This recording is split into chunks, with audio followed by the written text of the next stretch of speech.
Hello everyone, welcome back to my YouTube channel. It's your girl Watchko Victoria, and if you've not subscribed to my channel yet, please don't forget to subscribe. In today's video I'll be talking about IELTS preparation. So I've received so many calls and messages and on the best way to actually prepare for IELTS, and as someone who wrote the examination once and got the required band score, I think I'm permitted to give out my strategies and tips on how I cracked it once. So firstly, before we continue, I want you, if you're among the people that see IELTS examination to be a very difficult exam, I want you to start now, to start having a positive mindset towards this examination, because IELTS, just like every other examination, requires preparation, and if you should prepare with the right materials, you can actually make it or get the required band score you want once, twice, or even thrice. The most important thing is not giving up. Now, it's understandable that English language is not our first language, so you are actually permitted to fail one. Let's have a brief summary of what IELTS is. Now, IELTS means International English Language Testing Scheme. It is just a structured and standardized examination that tends to checkmate your proficiency in English language. That's just it. Now, there is IELTS Academic and there is IELTS General. Now, the one you have to write depends on what you really need this IELTS for. Now, for the sole purpose of migrating to countries such as UK as overseas nurse, you are expected to write the IELTS Academic, and it has 4 sections. There is speaking, there is writing, there is listening, and there is reading, and you are expected to get at least 6.5 in only writing and then 7.0 in the other modules. And before you actually go for this examination, I will advise that you know specifically the strategies to use, the tips and tricks to pass each of the modules. Now let's jump into this video properly. Firstly, I'll be talking about reading. I'll be sharing with you the tips and the strategies which I use to prepare for each of the modules.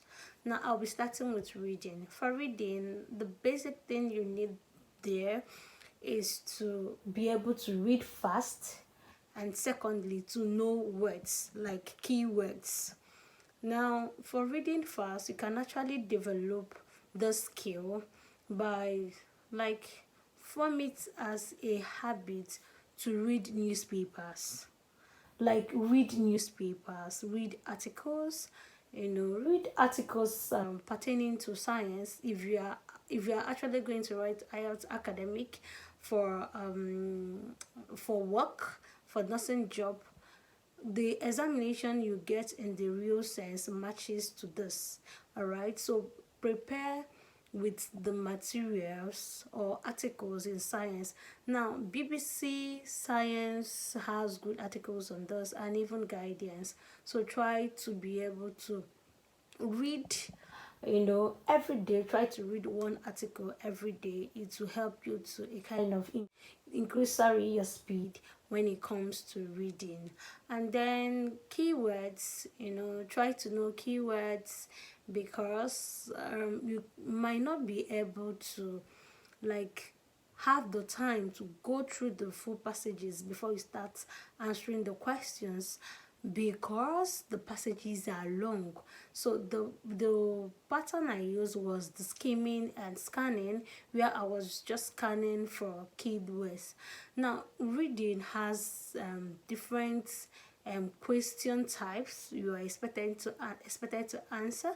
There is always a passage, I think 3 sections, different passages, and then questions that comes in different forms. There is headings, There is multiple choice questions, there is true, false, not given, etc.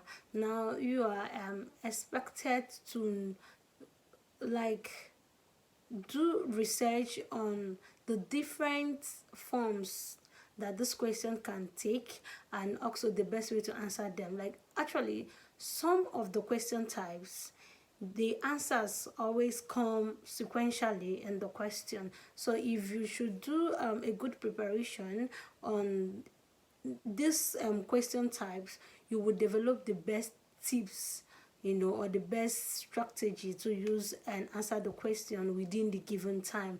Like the examination is always 60 minutes for reading, and I can tell you that that is the very shortest 60 minutes of your life, because like the time flies so quick. So know the various question types. Now at the end of the video, I'll be dropping websites and also the materials which would be of good benefit to you. All right, and then for reading, what else are you expected to do? Okay, yeah, try every day, like try to answer a particular reading question, like full question. All right, it's know how to, no synonyms, like yeah, because on the passage the word you are seeing there might not be the exact in the question, so you are just so looking at for synonyms, and with that you are okay. So read fast, be able to read fast, develop your skills in reading fast, and then secondly know keywords, and then lastly try to know the different forms of questions and the strategies that suits you. See, when it comes to IELTS, there are different tips, there is different strategies. Even when you go online, there are different tutors on IELTS. They have their own different methods. So it depends on you, the best method that works for you. All right, so that's the main reason why you need to like you need to like search information, look out for informations. All right, and then if you're still having problem with this, just kindly drop it in the comment section, and I'll give a detailed video on reading alone. And the second one we'll be talking about now is writing. Now in writing, you should know that writing has the tax 1 and tax 2. Now tax 1 in academics is all about describing data.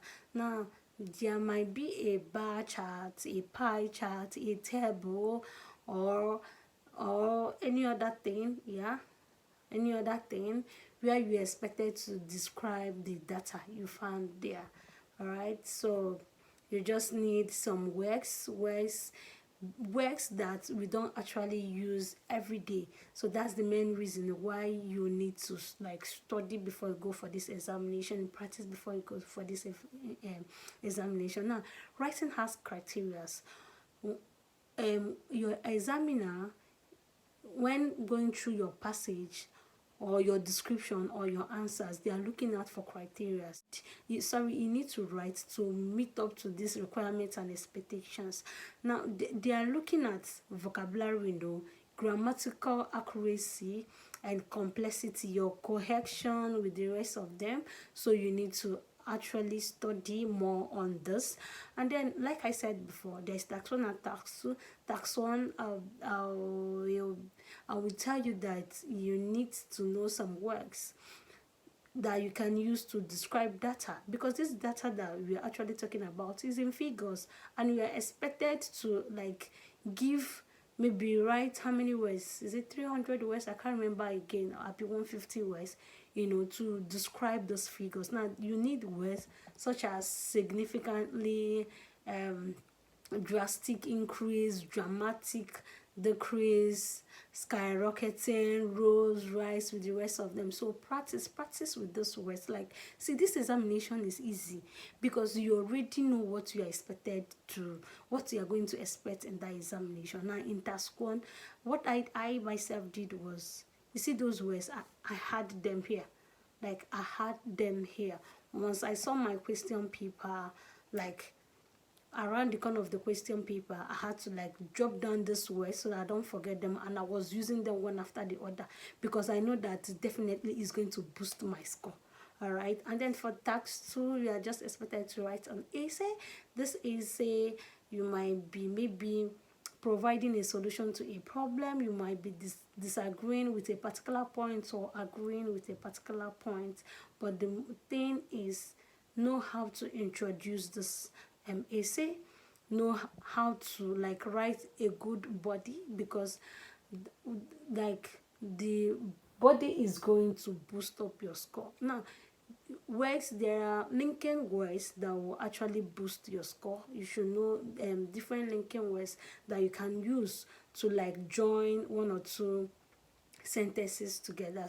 And words such as however, although, despite, contrarily, like more like research on linking words. And see, I can tell you that on that examination day, they will be flowing, like naturally it will be flowing.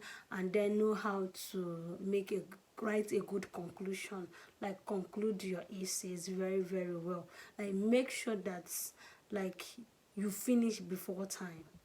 Make sure that you finish before time. Myself, I wasn't opportune to finish before time. Like finishing I finished like 2 to 3 minutes before time, and it wasn't enough to actually go through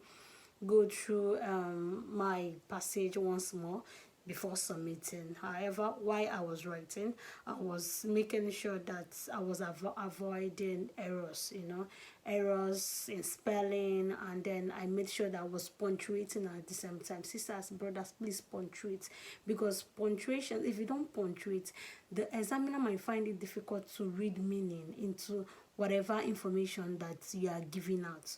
Okay, and then your writing should be like, you see, use a good writing so that you don't stress the eyes of the examiners. Okay, and then my examination, I actually wrote with pencil, and then I'll advise you, while you are practicing, practice with pencil.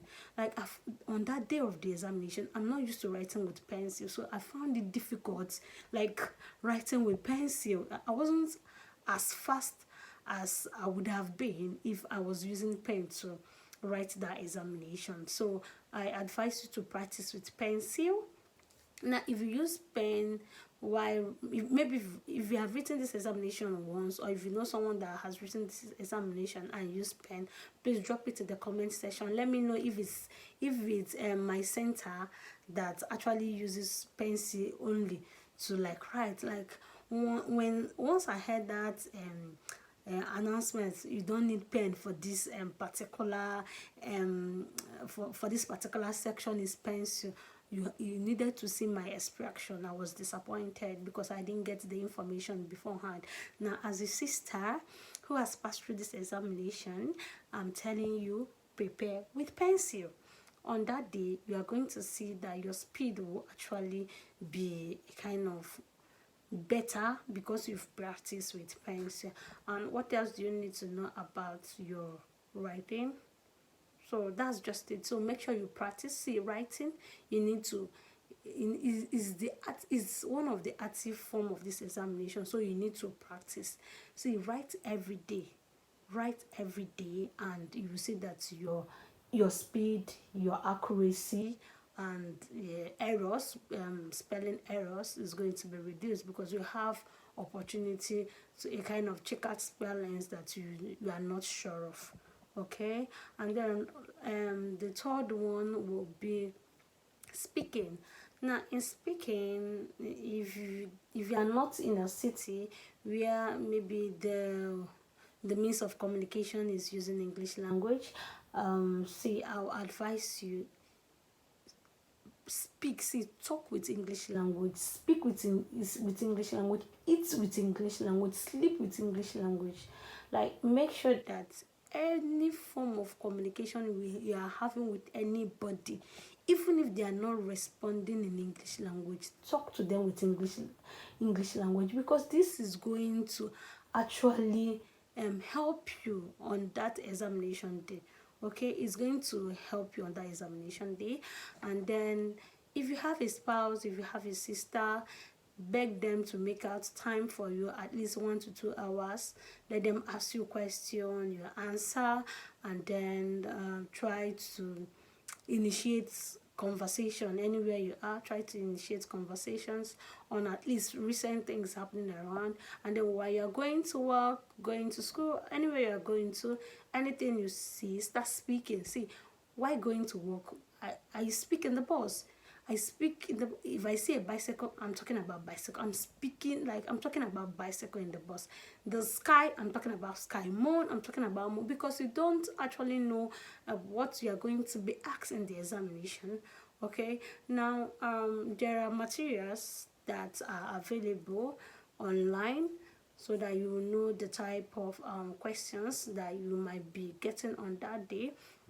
And then speaking, it has three parts. The first part is just like the introduction, where you're being asked your name, blah blah blah, and then simple things such as if you're working, if you're a student, your hobby, with the rest of them. And task 2, you're going to be given a cue card where you expected to talk about something based on maybe 3 or 4 points, which is required from you, and then you'll be given 1 minute actually before you start speaking, so that you can prepare, all right, on the things you are going to talk about. And the last part is the third section, which is the follow-up question on what's possibly you talked about in your section 2. Now in my part 2, I talked about a picture that I like, and then in the part 3, they were asking me questions on pictures, like instruments that are used for snapping and blah blah blah blah blah. And that's that. So basically, speaking is just speak English language. See, talk English language. All right, anywhere you are, speak. If you call me, speak English language. Even if I'm not responding in English language, don't mind me. Just talk English language, speak English language, so that your fluency will actually increase. Okay, and then try to speak in natural.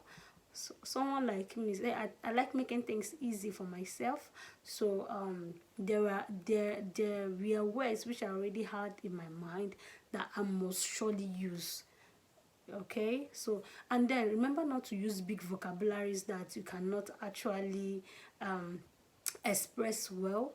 Okay, so try to, like, calm down, don't go too high. You can be at the middle. The main thing is accuracy. Okay, and then now always practice with time. Okay, as you're speaking with whosoever, practice with time. And then the last part of the examination is listening, and then this is just a passive form of the examination. So the basic thing you need to know is watch movies in English language, listen to news in English language. See, I will suggest listen to CNN, BBC. Okay, so that if you find it difficult to hear people that are not really speaking like as slow as Nigerians, maybe if you're in Nigeria, or people that, like, I don't know, but like if you're watching Nigerian movie and you're watching American movie, you can detect, the accent and the rest of them. So I don't know who is going to be your examiner that day. I got someone that had this British accent. So if you don't listen well, if I didn't listen well, or maybe I didn't pay attention to, I didn't listen to news or podcasts with the rest of them, I would have found it difficult to hear her, because actually she was not opening her mouth, but she was talking like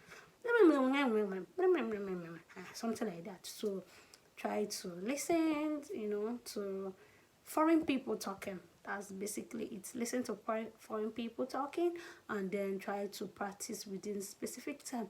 And then listening can come in different forms. You might be expected to write down a number, a telephone number, a home address that you are going to get from the speaker. See, mind you, this part is easy, but it's also tricky. Okay, now for instance, you might be waiting to hear a time for a bus to depart from a station, and then they might give you like 9 o'clock, the time the bus was supposed to leave, but due to some reasons it didn't leave. Now you shouldn't conclude that you've gotten the time. No, it's just the tricky part of this examination. And then at the end of the day, the speaker can now say the time that the bus actually left. And the pattern I used for this examination was like, you know, when you finish like number 1 to 10 and number 1 to 11, is the beginning part of the examination is always easy. So at the by the end of maybe 1 to 10 or 11, the speaker, like, they'll tell you that you are done with this part, and then they'll start saying some other things. See, those things doesn't concern me. As far as I'm in that examination, those things doesn't concern me at that moment. So what I did was like flap my question paper to the next sections that I'm expected to answer, and then I was like scanning through them and underlining basic things. So what actually was I underlining? The things that I'm expected to hear from the speaker, like second, if I'm expected to write an address; second, if I'm expected to hear a phone number or somebody's name; or time for submission of maybe a research work, like something like that, so that as I'm listening, my brain is towards that particular thing that I'm expected to get from the speaker. Okay, so basically those are the strategies I can remember now regarding these examinations. And then I will advise you to join a WhatsApp group, or even create a WhatsApp group, you know, at least 2 to 3 people, so that you all can actually be having a class online, maybe WhatsApp video call, Zoom, you know, any platform, you know, that you can actually use to interact with one another, and then cite a time. It's actually helped me. Like, I had like group members, we were 6, and luckily for us, 6 of us are now in the UK.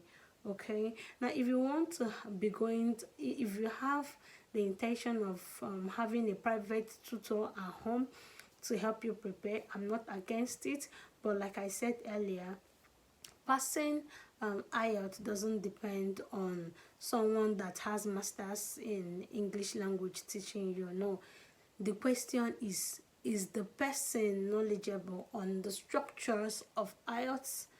That's important, and it's necessary. See, so I don't end up submitting a question paper with an answer sheet with like keywords, with a long words. Maybe they are saying 300 words and you're writing 400 words, and then at the end of the day, it's not matching up to the criteria, it's not matching up to the requirement. So make sure that whosoever your tutor is well grounded in IELTS examination.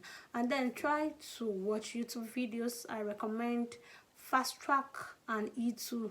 Like, they are very good. I watched their videos. Like, what I did was I watched video on reading alone, speaking alone, writing, listening, each differently, because they digested it and then gave out their own strategies and tips, and then I choose the one that worked for me.